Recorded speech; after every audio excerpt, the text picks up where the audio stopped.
This show is sponsored by Realtor Cynthia Bear, Putting Down Roots. Visit your in-town real estate specialist in Atlanta at cynthiabaer.com. And Wonder Shop, a co-working community and after-hours who knows what in Candler Park. Check us out at wondershopatl.com. You are now tuned in to the Good Gracious Show. Welcome. Howdy, Good Gracious family. It is Friday, February 16th, 2018, and this is Good Gracious Show podcast episode 98. Yes, almost at the 100 mark, folks. And I am Boyd Baker, your podcast extraordinaire, and I'm just sitting here looking out the window of Wonder Shop. So I did a little something different on this podcast. I practiced recording, because everything I do is practice. I recorded with a musical act, with guitar in hand and kind of one seamless stream instead of adding in a track later. And it was, and I did it right here at Wonder Shop. So there's street traffic outside, so you'll hear some little blips and bloobs, and fortunately no real loud honking or anything, but it gave it kind of an interesting vibe. At least while we were here, we enjoyed it. Felt like we weren't just alone, two of us talking. So I hope your year started right and you had a good Valentine's Day. It looks like weather's looking a little warmer. We might start turning the corner towards spring here in Atlanta.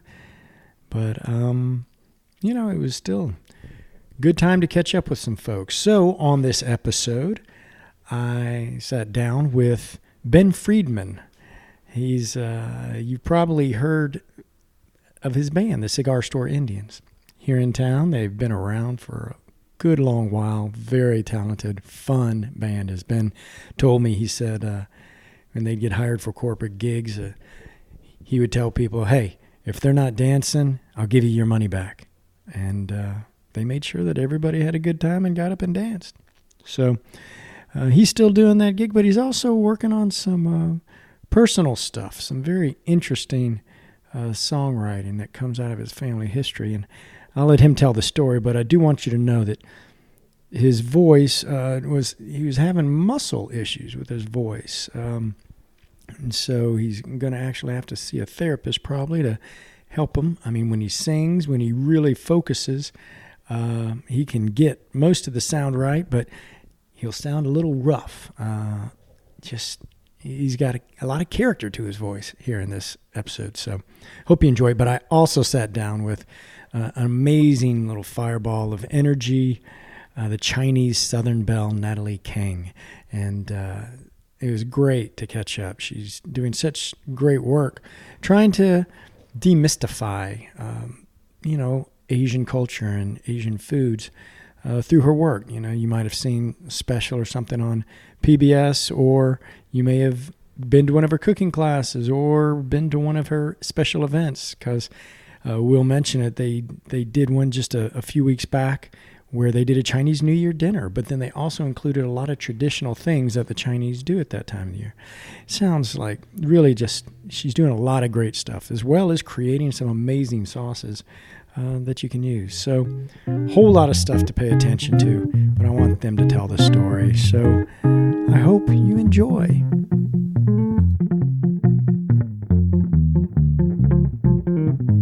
Give me your name. Introduce yourself. Tell me who you are, what you do. Well, I don't know if I should do that because all the bill collectors will suddenly arrive at your door here. There he is. He's in town. Get him. I'm Ben Friedman, and I'm a singer, songwriter. At least I attempt to do. You've been attempting it for a good while, though, haven't you? A little while. Where would most folks know you from? At least Blotter. Right. I was I'm the lead singer and songwriter for a band named Cigar Store Indians, and it's an Atlanta-based band, and we traveled around quite a bit and saw the country through a windshield in the van, and we were lucky enough to put out four albums, I think. And Yeah, that's huge. I mean, a lot of folks, aspiring musicians don't get down that far. well, But it's not an easy road no matter what, I know. no, but it's much better than many other Yeah. jobs that I can think of. Just a couple off the top of my head that are. But we were very, very fortunate to do that for a living. Do you think it was the style of music you were playing? And first, let's just say that you're not sick. You're dealing with vocal cord issues that hopefully will be resolved soon. I hope so. Yeah. But do you think it was the style of music you were playing, or did you hit a certain strain there? Because you weren't doing traditional rock and roll, or No, I think the reason that it was successful, I believe, was that it sounded familiar. There was a template to kind of go by for the Cigar Store Indians. When it started, I was writing music that was a tribute in some small way to my upbringing with my parents. We had parties on Saturday night in my family's house, just the four of us. We would put records on music that they grew up with. Roy Orbison and Johnny Cash, Johnny Burnett, Johnny Horton, all the Johnnies. Yeah, right. Jerry Lee, Elvis, of course. And we would just dance to that stuff. And we would be really sweaty. Yeah. And it was it's fun. like old house parties. Yeah, it was really a good time. And I had fond memories of that. And so I said, let me do something. This was in maybe 89, 1990. That is a throwback to that. And I believe it became successful because it was familiar sounding. It was hip. Yeah. And that it was not uncommon to see folks with green hair and punks and tackle box faces, with darts in their noses and everything at our shows. But also there would be a swing dancer or two, and then a grandma, Right. It was just really accessible and fun and real American sounding. And the guys in the band were real friendly and personable. We were not virtuosos by any stretch of the imagination, but we, for some unknown reason, sounded good together. And it was very homespun and very Southern and 50s, and just had a real good feel to it. What do you think, when you say it was Southern, what do you think it was about the music that kind of leaned to the South? Well, it had that, we were all from the South. We all had bad accents. They were natural. Yeah. And I think that music was originally from the South. It was born, out of Memphis. Memphis being the birthplace of really rock and roll. Yeah. And everything else mixing together. So we had that going for us. That was in our veins. And it was authentic. And in our DNA, so to speak. Yeah. And when we took it on the road, it was almost more popular out of the South than it was in the South. Yeah. Well, yeah, you never really appreciated where you're from. Yeah, right. Jesus, who's that kid, right? Always the carpenter's son. Yeah. Right. He's from Jerusalem. It don't matter. No big deal, Yeah, that guy. he's local. Right. Not that we were anything close to that, but we start the Beatles. Yeah, let's right. put this. Yeah, let's put this on the right plateau. But you get the drift. Yeah. So we spent a lot of time on the road. Yeah. Well, and I think a lot of artists do. A lot of musicians do that now. I Yeah. mean, they find way more success on the road, or even in other countries. So many folks say, you know what, we've got an amazing soul band, or we got an amazing blues band, but nobody in the United States will really give us time of day. But if we can get to Japan or Europe or Scandinavia, they'll pay for us to stay there. They'll feed us, and they'll treat us like royalty. It's funny that you say that, because we had the real fortune of going to Europe 4 times. I played the Paradiso in Amsterdam, and played in England, played in Belgium, and they really enjoyed that kind of sound. That real authentic American sound to them was really pleasing, And so the Cigar Store Indians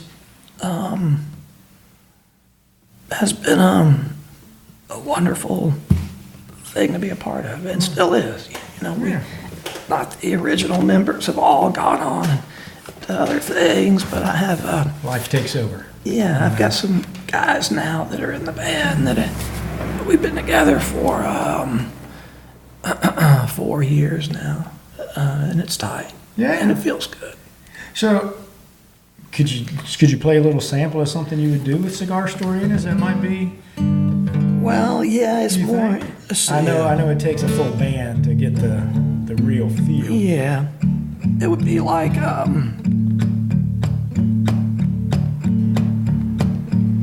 I can swing a hammer, run the block, clean a gutter and skip a rock, fly a plane, yeah, tail dragger out of the bush, but it don't really matter. I can do everything, but I ain't really good at anything. So I can hear the stand-up bass coming in helping a lot, and get slapping and get the drum kits. Yeah, so it's fun. Yeah, it's fun party, danceable. Yeah. So it's not necessarily rockabilly, it's rock and roll. It's really kind of a stew. It is a stew, and I think that's kind of a Southern thing too. I think it's true. I think again probably that it helped our popularity a little bit was there was variety.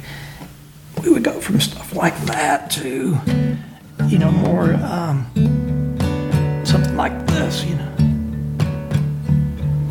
Come outside with me.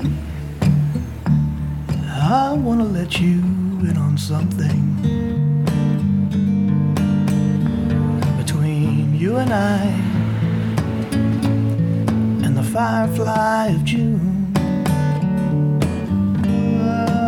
Kind of that, loungy, real. So there was that, and then there was more rockabilly sound and stuff, that had this kind of feel. That's for the Mohawk crowd. Yeah. But you never know. They might go for the Fireflies. Well, That's the thing. so. People, you can't judge them by the cover. No, man, yeah, never. Well, so what is your personal thing? We were talking earlier, and you're talking about how you've kind of gotten into another level of music writing and reflection on your roots. Yes. Well, I'll say this as a disclaimer. You're always most excited about your newest thing, so... Elton John's not excited about singing Candle in the Wind. No. And so the new stuff, Boyd is more of an examination or a project that deals with my identity. and my DNA and who Kind of an autobiographical experience of sorts. similar. I've taken my fiber, of being half Ashkenazi Jew and then half Polish and half Welsh, and taken that stuff and smushed it together to try to give people a real sense of who I am and where I came from. And Isn't that interesting that the older we get, for some reason we want to go back a generation or two. Yeah. As a teen, you don't really care who you are, where you Right. came from. And then at some point you go, what are my roots? Or what does matter? What makes me me, I guess, or my place in the world. Well, if I can confide in you, my name, I was never, I was almost embarrassed about my name with rock and roll. Just Ben didn't sound right? No, Ben Friedman sounded like your accountant or the Right, banker, right. or, Yeah. have you been hurt in an auto accident? Yeah. Call my ass and I'll help you. It just didn't have a ring to it, Yeah. like Not like Billy Idol. Yeah, Not like right, Johnny Cash. Right. Ben Friedman. Yeah, Yeah, it doesn't roll the same. exactly. And so But you never went with a stage name. You never wanted to, or you did? well, I didn't until now. Now I'm doing music that's unique and gives people a chance to kind of see me with my skin off, so to speak, to open up my chest and to say, well, this is Ben Friedman. He's 50 plus years old. He's half Jewish and half Polish and Welsh. And I can get a sense of that in hearing the songs. And so I think it feels right. It feels more at home with who I am now as opposed to who I was when I started the Cigar Store Indians back in 1989 or 1990. Yeah. It's kind of nice to have those two, that dichotomy, though, isn't it, too? That you get your two personas and your two musical experiences. It is. Yeah. It is. One's familiar and one's new, even though it should be familiar. Right. The Ben Friedman stuff should be the stuff that's really kind of you're bored with now. You want to be. That's right. With male menopause. Yeah. Right. Anyway, so my dad, his side was always a mystery on. He was adopted by a Jewish family here in Atlanta in 1936. My dad's parents had a shoe store here in town, and his parents never really let him in on who his parents were and where he came from. But they did know. I think they knew. Something. I think they knew something because my grandmother was very much a Democrat and very much a someone that wanted to take care of people that were down and that were hurt, whether that be African Americans or whether that be the person that she adopted. So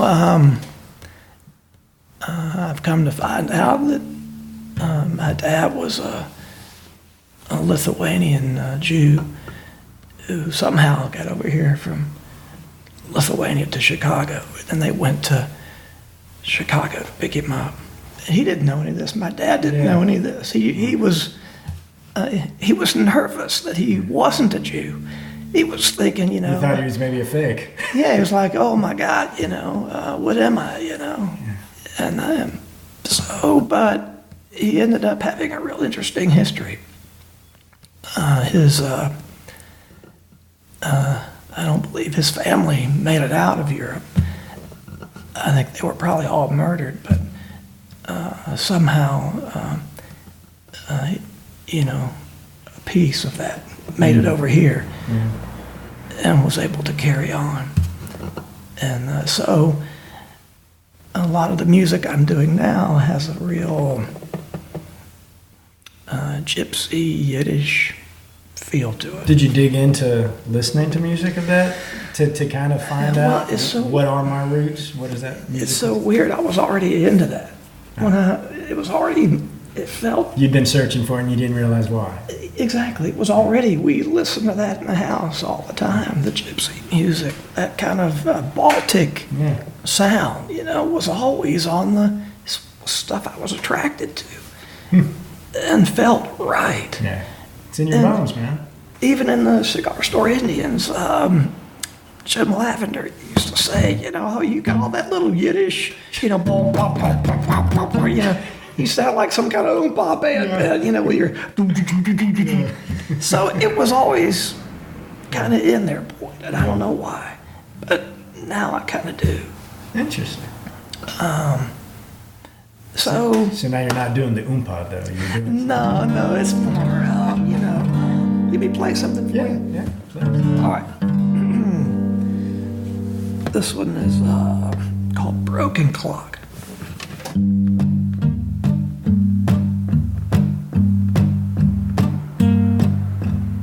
Hold me like I'm shiny and brand new.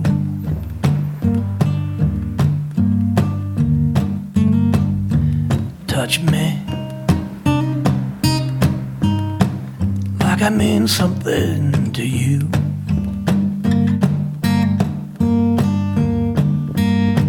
Oh, kiss me the way that lovers do.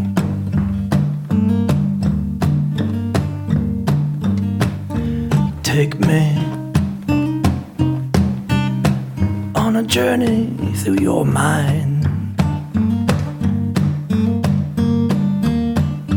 Teach me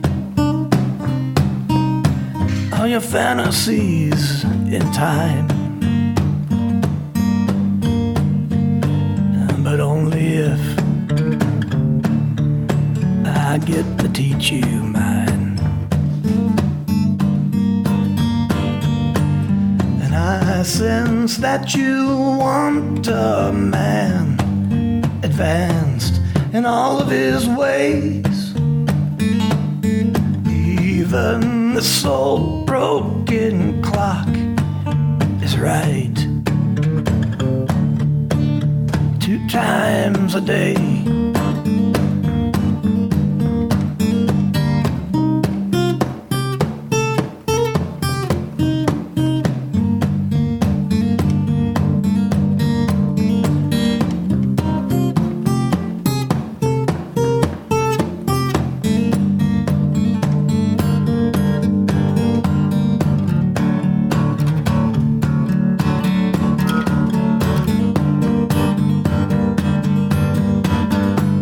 Feel me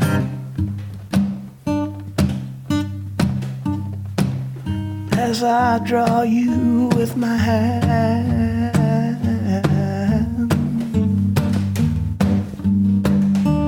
Move me like a wave moves rock to sand. Arouse me like no other lover can. And I sense that you want a man advanced in all of his ways. Even the soul broken clock is right 2 times a day.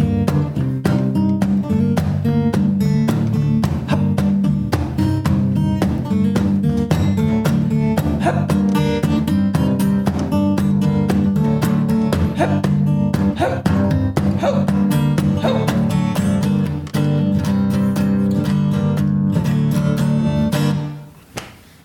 Man, that was awesome. Did you enjoy that? I did. Are you not saying you're sad? No, I did. You're sad. You know, I know. It's interesting. You know, granted, with your voice these days, you get. I'm sure the comparison people might start to think you're affecting a Tom Waits kind of moment. You know, but you know, even a little Leonard Cohen in there. But you know, the music. It went down that Eastern European path for sure, and then I started feeling like I was either at a Jewish or a Greek wedding, you know, and I started to think of the Fiddler on the Roof, and it all fits perfect. That's what's that's coming kind out. of that's kind of what's coming out. Yeah, that's awesome. I've got an upright bass player, and a violin player, and a clarinet player. Yeah. And oh my gosh, boy, you gotta hear it. It sounds so good. So now you're really getting into the klezmer version of It's kind of you're starting to dance vibe. with that a little bit, huh? Yeah, it's kind of good that vibe. Yeah. I mean, why not? Well, what do you call that project? It's just my name, yeah.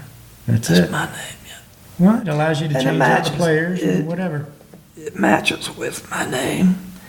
It matches with my age, my voice. You know, if everything goes to hell in a handbasket, it's really, you got still me, and that's what I am right there. Yeah. But I'm taking my mom's Welsh and that stuff and still using the folk and Welsh. Well, I think a lot of people don't even know where Wales is, let's be honest. But what is there about Welsh music or folk music that's different? Or do you think it's just what we consider American? It's the arrangements. The arrangements and the timing. The time, you know, a lot of the... kind of like the way Irish folk music sounds a little bit different, which... Taking those arrangements and smashing them into this Eastern European thing, you know.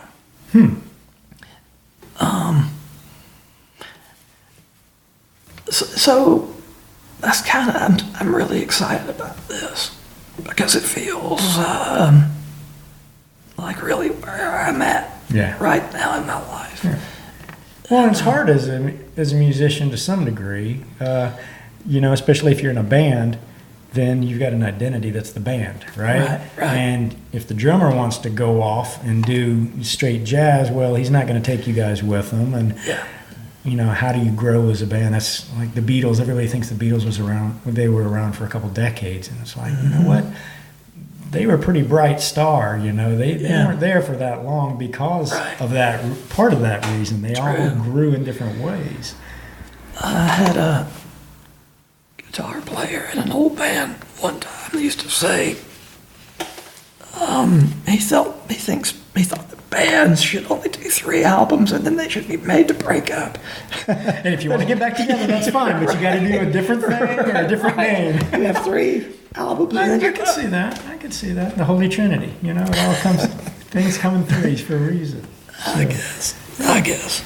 Well, do you want to play something else? Yeah. I'd be honored play something else before we kick you out of here. Okay, man. Oh, and thank you for having me down here. Oh, my pleasure. No, it's really kind of you. Thank you. I mean that. I appreciate it. This one's called Peacemaker.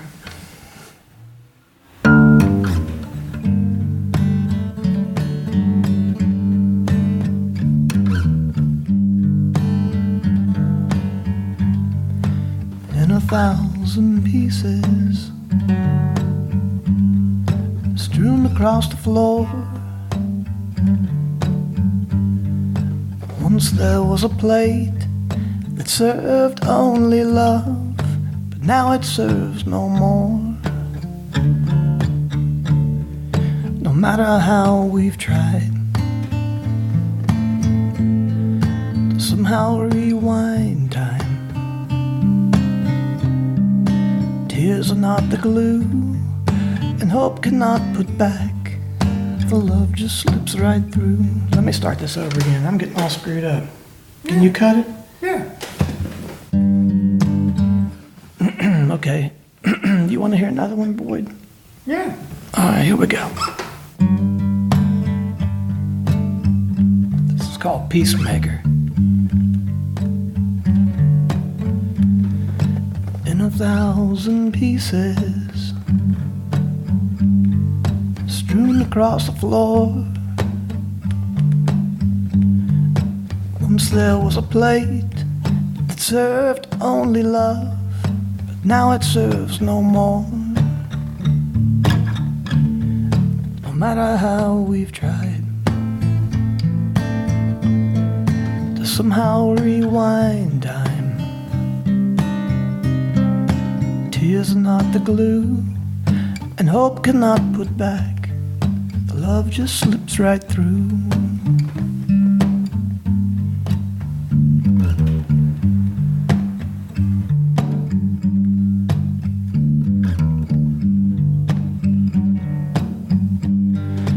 Words are fragile embers,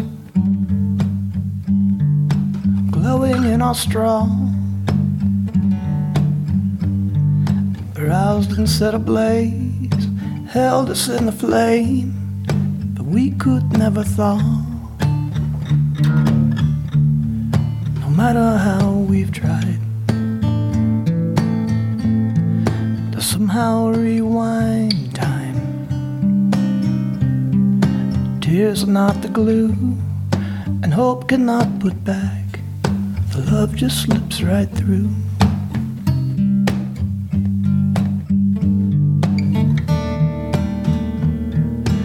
And when the photographs fall onto your mind, faith in knowing that the peacemaker tried.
Photographs fall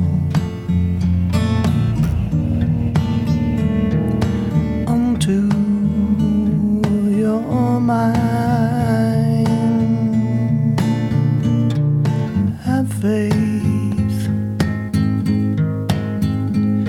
in knowing that the peacemaker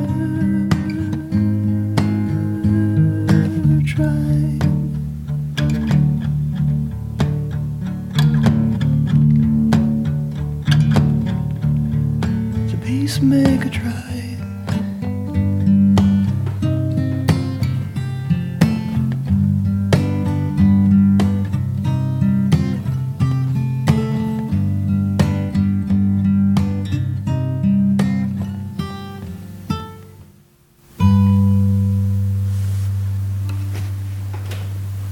That's pretty, man. Thanks, man. Yeah. Thank you. Is your mother still alive? She is. She's 82 and lives in the same house we grew up in Roswell. Have you played this for her? Yeah, she loves it. What does she think? She digs it. I mean, she's pretty hip, and Wow. Plus, you're her son. Exactly. What is she going to do? Oh, man, come on. No, she's like that. She is? Yeah, she's like, many times, you're looking really fat. It's like, what? I say it out of love. Yeah, and I'm like, she's like, yeah, you're looking more and more like Garth Brooks. I'm like, God, Garth. Well, if you're getting paid like Garth, that's one thing. But, that ain't gonna happen. No. What do you think your father would think if he heard the songs? Did he get to hear you play a good bit? He heard me in the beginning, not with Cigar Store Indians, another band. He was grooming me to be a pilot. He was a pilot in the Air Force, and he had aspirations for me to follow in his footsteps and to maybe be an airline pilot. A nice, respectable career that take care of you and family. And he said, Ben, you don't like to work. And he said, every airline pilot that I know is off. They're always off. Yeah. He said, so you need to be an airline pilot. And so I came to him one day and I said, Dad, I really want to do this music stuff. I can't help it. And I expected to get hit, but yeah. He was very supportive. And I think he would have, I like to think he maybe would have gotten a kick out of watching this, It's like looking through a family album that he never knew. Yeah, and I wanted to tell you as well that he being adopted, he didn't know any blood except my brother and I. And having kids now, I think about how much we must have meant to him, not knowing anyone except my brother and I that were truly his. Right. And that had to be powerful. Mm-hmm. Yeah, when you have kids, you learn, Yeah. It gets you. Yeah, it does. It does. I love your show. Very good. Do you still do the variety show, right? Yeah. Can we talk about that? Tell me about how that's going. Oh, it's gone. I mean, it's my whole thing is growing up in the South. Got tired of being beat up by other folks around the country who think they know what the South is. Rednecks and racists and all the trouble. But, people like you are here. People like amazing artists and changemakers. And, as we said before, if you're doing music here locally, it's way harder to get an audience. But if you go to California or Montana or somewhere else, everybody goes, hey, this is something new, And I feel like the South deserves somebody to crow about them just as much as anybody else. So, my perfect world where a Prairie Home Companion kind of created something for a mythical Midwestern area. We've got as much talent here, and I'd love to see that become something that people go. Kind of like a Louisiana Hayride used to be, the Opry for Nashville, but they focus on certain kinds of music, and I think it's all good. I love that it's so homespun, and real. I've seen your videos. Yeah. And, I've been lucky. I mean, I've been lucky because honestly, man, a lot of these folks that come on the show, do the live show, I mean, poets like John Good and, I've had a ridiculous number of bands that just showed up, instruments in hand, never having met me. And the way we do the show, it's not rehearsed. You get a sound check of about 5 minutes, and it's like, get ready, hold on. Yeah. We'll tell you when to go and when to leave. But, they come out and they go, okay, we'll give it a shot. And then they leave and they go, man, that was awesome. And I think the main thing is because at every chance I get, I force those people to be in the audience. They don't sit in the green room like they normally do. You know, they're not carrying the show. There's no pressure. This is plug and play. This is like the Beatles. You step out, plug, thank you, unplug, go. Yeah. And they get to enjoy it. They're like, man, I've always wanted to see them on stage, or I've always wondered about that. And isn't that nice? It is. It's really neat especially when the performers come up afterwards and they go, man, that was a great show. And I think, well, thank you. You made it. Do you do that once a month, twice a month? How's it go? I'm trying to do it every 3 months. Yeah. You know, it's kind of my mark. I mean, it needs to be done every month for people to remember it. But putting together, you know, like 8 or 9 acts at a venue. I know it's a lot. Is a lot. And, you know, it's also money. You know, this is a passion project. Yeah. Hopefully, you know, as we move forward, it gathers more steam, and, you know, and it becomes something. And, you know, my whole thing was I wanted it to be the show that you take your friends from out of town. Your parents show up, you know, they don't live here, and you go, let's go see Good Gracious. They go, well, who's on it? It doesn't matter. That matters good. Just go, you know. And if you don't like that one, just wait 5 minutes. Yeah. there's another act coming, all right? Because people don't remember what variety shows are. They think they know variety show because they watch a talk show. But, you know, it's a lot different. I don't do as much talking as like this. This is the podcast thing came because how do you get traction? How do you reach people? And how do I get to tell your story? Because I go, Ben, I got a show on January 27th. And you go, oh, man, I got a wedding. I got to play. I'm like, okay, well, what about Tuesday next week? You just come by at lunchtime. Yeah, right. I get to keep telling the stories. So, all right. Well, thanks for coming today, man. Thank you, man. My pleasure. It's a good time. My pleasure. Really great being here with you. All right. Thanks for what you're doing.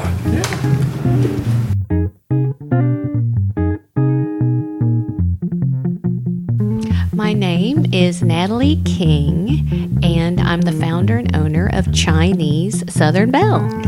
And how long have you been officially Chinese Southern Belle?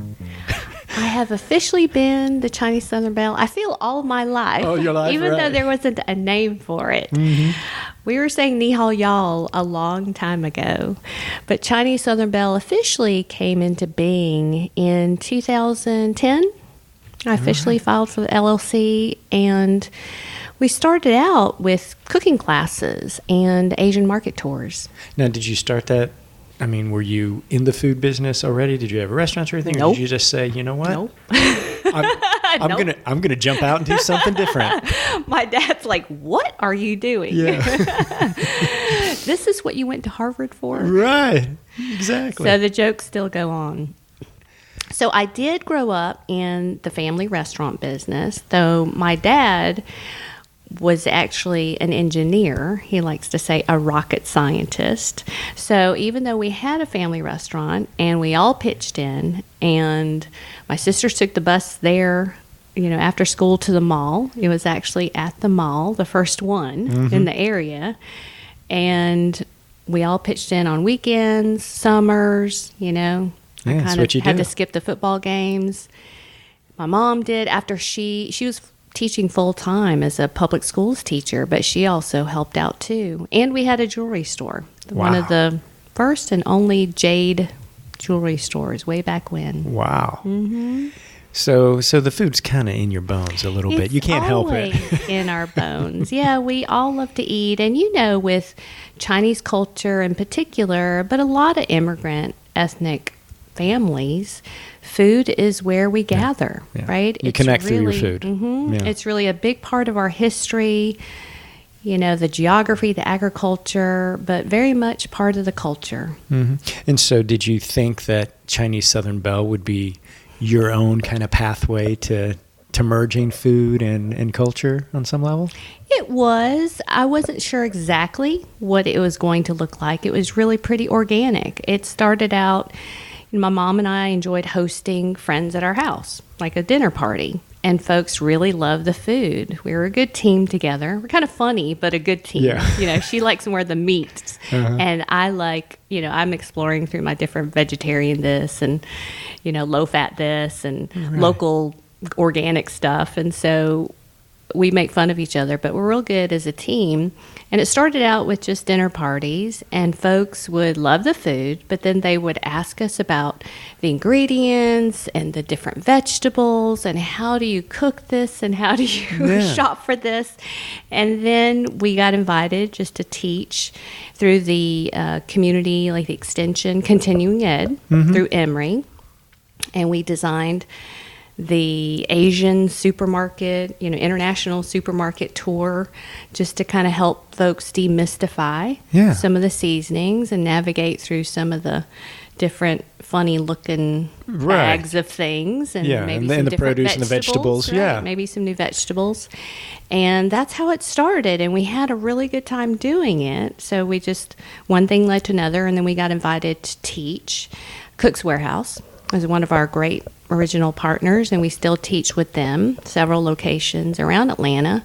So we would just rotate, and then we got invited to do private cooking parties, so people's homes, and then corporate health and wellness. Like we would just travel, we'd bring all our stuff, bring the stove. Just you and Mom. Me and Mom, we would just travel, and folks just enjoyed, doing the little tasting demos or something like a retirement or birthday or bachelorette. I think we've done over 300 different demos and classes. So it really started out, and that is still one of my favorite parts is the experience. It's the people part, the teaching, the sharing, the exchange. My mom has always been, just an amazing teacher. She won Teacher of the Year award in the public schools. So she loves people. I do too. And that's really, how we got started. And it is still something that we enjoy doing, though just when we have time. I mean, we'd like to do more, but it's a little bit more the kind of community aspect. And then we realized, we probably either need to open a whole new cooking school, as a business venture. If I want to make it a business venture. So that you don't have to travel everywhere all the time, that people come to you. It needs to be a real business plan. And we ended up actually going into, just making our sauces, because during our classes, folks would be kind of looking at our sauces that we would teach them how to make, but then we sometimes would bring our own little bottle, right? And we say, special just concoction. Put a little sprinkle, just put some of this, this is our stir fry sauce. And they're like, well, we would like some of your stir fry sauce, and we don't have time to make it from scratch. So really the sauces came about from the classes and folks wanting to take it home. And I was like, I know nothing about making sauces like for business or the grocery industry. I was going to have to learn from scratch, literally. And where did you turn? Where would you turn to do that? Do you Google? start? Yeah. You didn't have any friends or anybody who was doing it? Not really. I mean, that wasn't my circle. I mean, I was teaching. My background, my master's degree is in social policy. Oh, that fits in perfectly. Right, perfect. I mean, my dream was really to go to Congress. I mean, serve as a senator. I had already run and served. Don't say it was your dream now, I still Natalie. can, there's but options. that was kind of my Your original vision, right? And I had served in local office, and my degree was in public policy, MPP, from the Harvard Kennedy School. So, when I started on this venture, then, my mom was like, is this are you gonna make enough money to pay the bills? Yeah. And my dad's like, should have used that Harvard tuition money to buy you a food truck or something, So it was scary. It was exciting. And I wasn't exactly sure how the whole thing was going to come together. So we've had a lot of lessons learned. And yes, I started to talk to folks, and I had some really nice mentors, just folks who are willing to share. Right. Like I'm like, hey, I like that salsa at the farmer's market. I'll go chat with, Marcos. And, that jelly is great. And I see her in Whole Foods. Let me go talk to, Lori Joe. I mean, And I was very thankful, and I still am, for them sharing And that their just got first you- experiences. They yeah. said, all right, this is what you do. Yeah. You know, you start out, you know, we didn't have a lot of money, you know, you're self-funded. And so you're like, you start out, you test it out.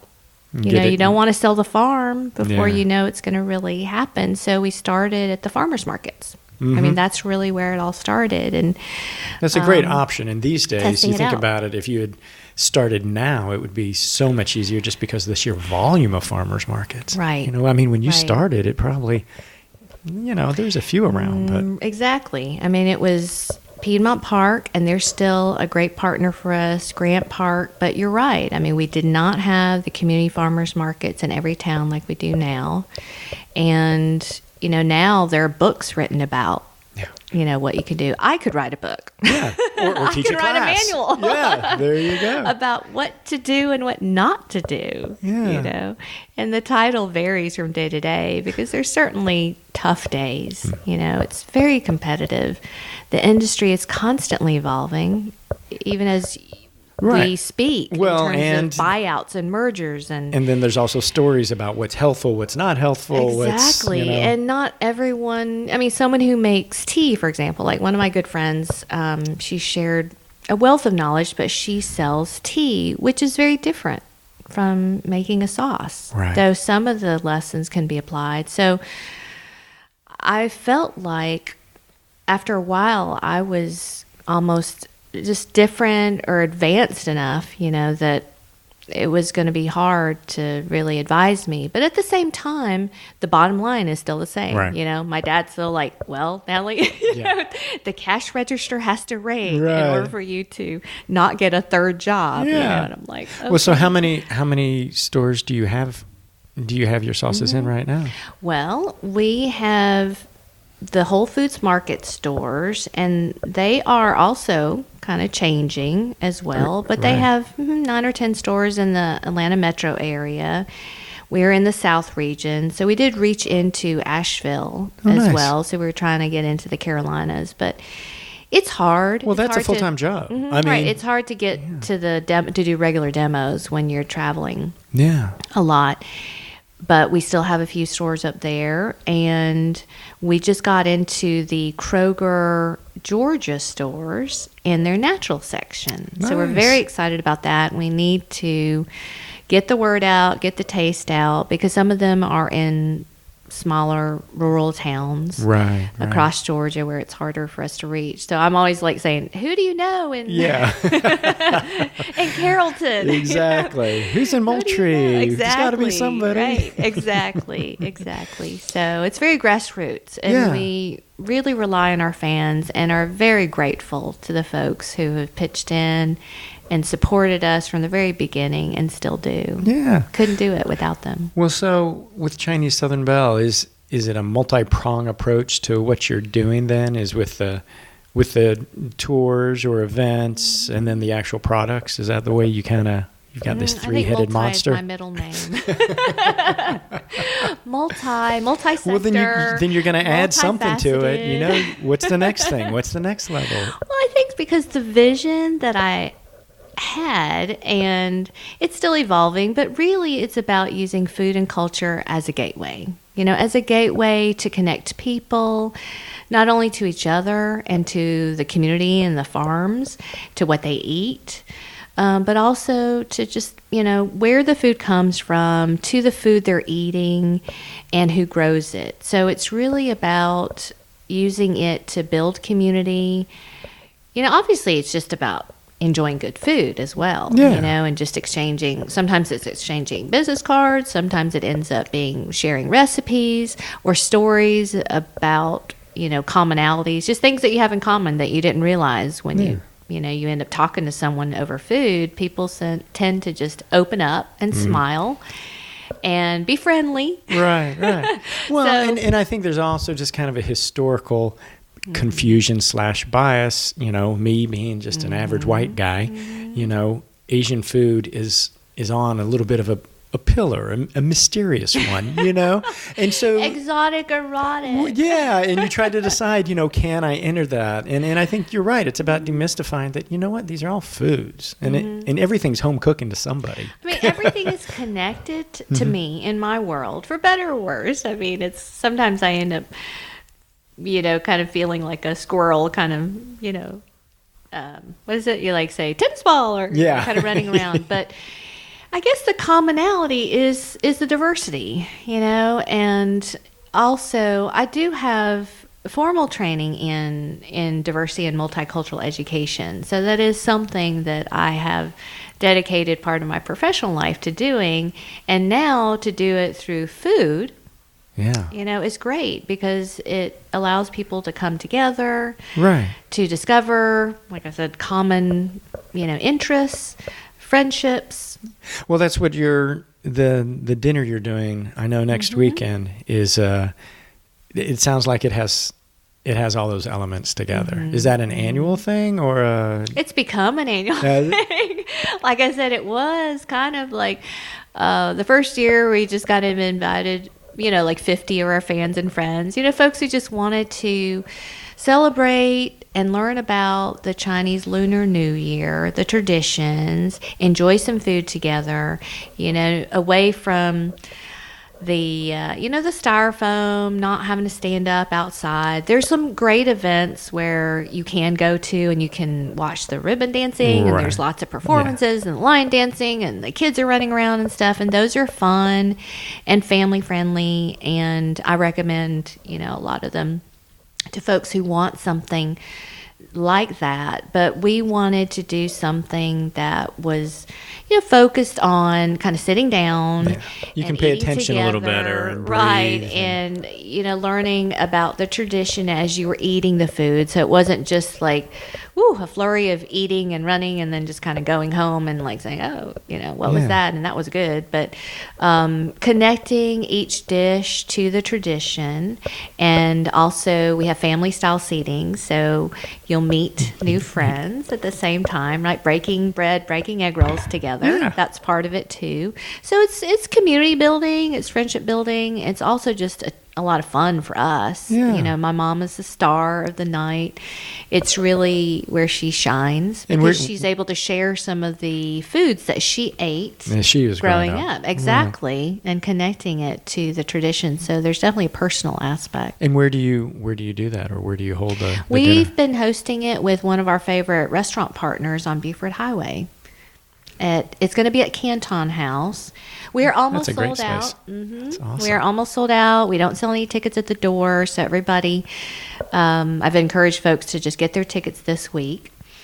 But we customize the menu and the event. A lot of the dishes that we'll be serving are not served on the menu, and some of them are our kind of favorites from home that we work with them. And we also have trivia and prizes because that's part of the tradition of Lunar New Year as well. Oh, really? Is to stay up late and to have chopsticks races and to have trivia and games. Right? Oh. Yeah. So that's part of the tradition. So we kind of do a mini version of that. Of your own Chinese New Year. That's neat. Around the Lunar New Year. Right. And just to kind of... have people enjoy some of the foods and then just learn a little bit and have some fun. And so what do you, surprises. Besides that, what do you have planned for the New Year? Is there anything more? Or is it just about building more and sharing more and engaging folks? Well, I also have a blog I write. The New Year is really celebrated over the whole month. I mean, in Asia, they're probably already getting ready for it. It comes up in mid-February this year. It changes because it's lunar. But they celebrate for the whole month. And so there are traditions and customs leading up to the actual New Year's Day, which involve both family gatherings, gathering around the stove, doing a hot pot, to, clearing your debts, kind of like clearing up, cleaning up, putting buying last a new year outfit. to bed. Exactly. It's about closure. It's about... connecting and starting anew. Yeah. I think we would be good if we had more I don't think, we have New Year's Eve, Right. And then you're supposed to make resolutions, but that doesn't really give you that And then you're like, sense "What of closure. Yeah, it doesn't last so long. it is. It's a nice time to reflect over several days and weeks. Like I said, in Asia, many parts of Asia, they are getting ready and celebrating and cleaning out, clearing out, and reflecting. Yeah. Well, if people want to learn more about your sauces or your events and things of that nature, what's the best way for them to do that? On the website, we have new cooking classes as well. So Where do you check hold it those? out. At Cook's Warehouse is one place that we often go, and so we have 3 classes coming up. We're doing a new Stir Fry 101. We're bringing back our favorite popular hands-on Asian dumplings class as well, and we've gotten some inquiries for some private bookings as well, like many just going into offices and homes, for birthdays. So we've got lots going on. We don't teach on a regular schedule, so you got to catch it when you can. Catch it when they can. So do they go to www? They should go to ChineseSouthernBelle.com and sign up for the newsletter. That's a really good way to get an update and get discount codes, some specials for my fans, and follow me on Instagram and Facebook and Twitter, and you'll get lots of fun pictures and what I'm eating and shopping, all the different adventures 24/7. Well, thanks for spending some time with me today. I appreciate it. Thank you. That's it for another Good Gracious Show episode. You can catch all the other ones as well as some live footage from our live show. Our last one was the end of January. And you can catch all that online at www.goodgracioushow.com. You can stream it from there. But if you're into podcasts and downloading, you can find us on iTunes and Stitcher and Google Play and TuneIn Radio and soon to be Spotify. It actually may be up by the time you link to this. So lots of ways to catch it. And, go to the website, sign up for our newsletter. You'll find out about our upcoming live shows and other fascinating things that are going on. And I'd love to get some feedback from you. If you know somebody who's doing something amazing, a musician, artist, or change maker here in the South, please reach out to me. Let me know. I'm always looking for new and fascinating stories, and that's how I hear about most of them. So it's through friends and family and folks that want to get the word out. So give me a shout through all those online things. You can also like us on Facebook, Good Gracious Show, or Twitter at GG Show Atlanta. You even got an Instagram feed. I believe that's Good Gracious Show. So until next week, hug your loved ones, be a good neighbor, and we'll see you next week.